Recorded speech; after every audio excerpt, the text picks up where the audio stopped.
We're back to Cougar Pause. I'm your host, Michael Dawes. We're discussing with Cheryl Lippert, Director of Medical Laboratory Technician Program at Barton Community College, her MLT program and what's available to students. Cheryl, we talked a little bit about the online, the face-to-face, the hybrid, and you mentioned though that it's a co-op with that online. It's 50% face-to-face, and I kind of wanted to let our listeners know how that works. They actually don't have to be on our campus doing this. You guys have set up clinicals throughout the state or wherever you have these students, and they work with those places so that clear in western Kansas or eastern Kansas or wherever we have these places, they're able to work with them to get that face-to-face time. Explain how that works. We have an agreement with Cowley and with Coffeyville and with Metropolitan Community College in the Kansas City area, Penn Valley. They all have phlebotomy classes, and that's an introductory point to most people to get into the laboratory. And so when they want to go on, those sites actually offer us support for our online testing, for our ITV meets that we have twice a semester with the students that are our distance students. Our lectures are offered online. We use course shells to get the material to the students, but then during the semester, say they're taking urinalysis and body fluids, during that semester they're receiving that lecture, they must spend 2 hours a week in a cooperating lab, which is in a hospital or clinic, doing similar things that our students on campus are doing.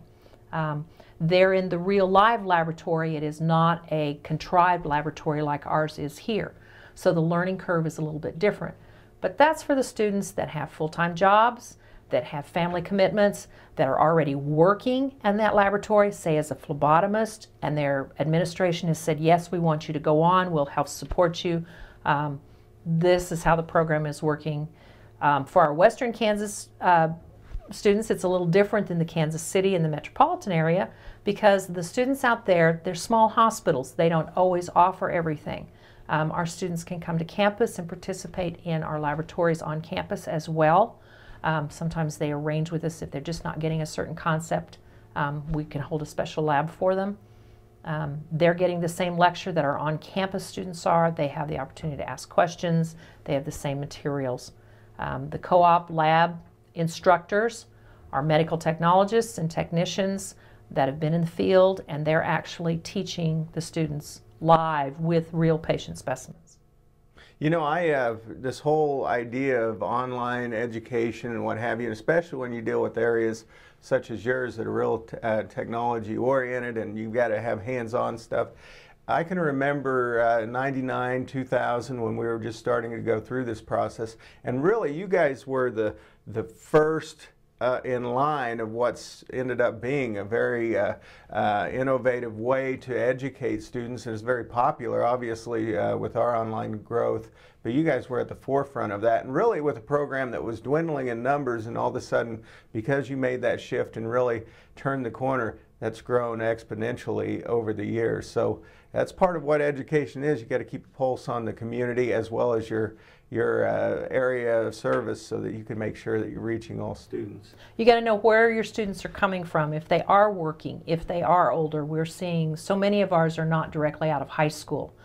They've waited for whatever reasons, whether they've had families. Leonard was very in the forefront of this and getting this done, and that's been really nice because I'm only the second director of the program. You know, I'm learning from Leonard, which is a well of knowledge, and my first job out of med tech school was under Dr. Jones. So that makes it even more interesting. I have a lot of connections with these folks, and I've learned a lot. And watching how the change in the student demographics has made this a big thing, because Kansas City was the first area that they put on hybrid online for the lecture portion, and setting up the co-op and overseeing it in a way that there's quality, the quality education that they need, because taking the certification exam after you graduate is what it's all about. It says they have this much knowledge or more. Cheryl, you mentioned how this works with Cowley College and the different partnerships you have. I know in April we talked about it, and that partnership was just getting formed with Cowley, and now you mentioned 2 others, so this is actually catching on and growing. It's nice to bring the oversight of our distance students under an educational umbrella rather than an individual, and which is what we had done in the Kansas City area, because it advances the possibilities for the student. We now have places for them to be proctored for their exams, that there's no charges.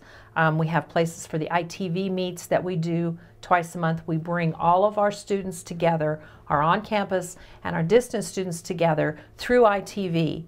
And so they can meet each other and create this community that we have, because most of the laboratory people across the state of Kansas, through professional organizations or just because of the size, we all know each other.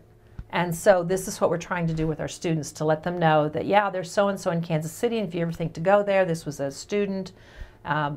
Nobody's a stranger. And so through ITV twice a semester, we've worked bringing them together that way. And that's been quite a hurdle.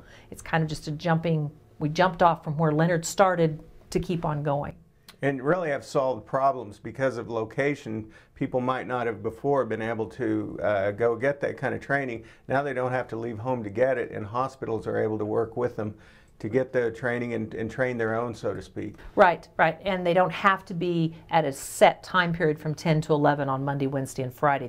It's a one-way lecture, but our distance students are constantly in contact with us through phone, through emails, within the course shell, within the thread of discussions, within their classroom itself. And so it's really exciting to use technology this way. And we're blossoming some more with some interactive whiteboards, lecture synchronized with whiteboard discussions that will be captured and also given to our online students. Okay, we're going to take a break. We'll be back to Cougar Pause after these